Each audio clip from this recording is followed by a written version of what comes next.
Day 4 నేనైతే starter base కోసం మళ్ళీ పక్కనున్న ఫారెస్ట్‌కి లాగ్స్ కోసం వెళ్ళాను. చాలా ట్రీస్ కొట్టాను. నాకొక 2 స్టాక్స్ అయితే లాగ్స్ వచ్చుండాలి.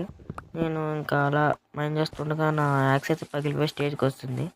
ఇంకా యాక్స్ అయితే చేసుకోవాలి అని నా దగ్గర ఇన్వెంటరీ కూడా ఫిల్ అయిపోయింది. అమ్మా జర్రుంటే చచ్చిపోతుంటరా. నా దగ్గర అయితే క్రేపర్ పేలింది. ఇంకెలా అనుకుంటే కిందంతా డార్క్‌గా ఉంది. ఇలా అయితే అవ్వదని ఇంకా డర్ట్ అక్కడంతా ఫిల్ చేశాను.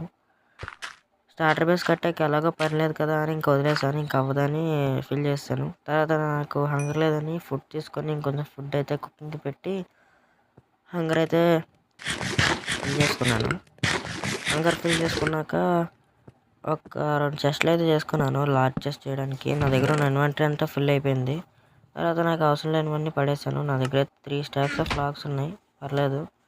ఇంకా మిగిలిన ఫుడ్ కూడా తీసుకొని ఇంకొంచెం ఫుడ్ అయితే కుకింగ్‌కి పెట్టాను. తర్వాత కొన్ని టార్చులు చేసుకున్నాను 4. అంటే అక్కడక్కడ మౌస్ స్పాన్ అయితే పెట్టడానికి. నా దగ్గర ఉన్న ఒక స్టాక్ లాగ్స్ అయితే ప్లాంక్స్‌గా చేసేసాను.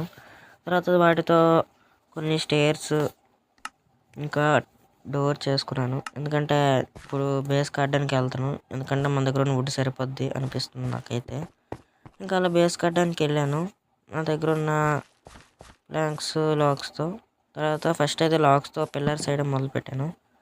ఒక 4 పిల్లర్స్ వేసాను. స్క్వేర్ షేప్ అనుకోకండి.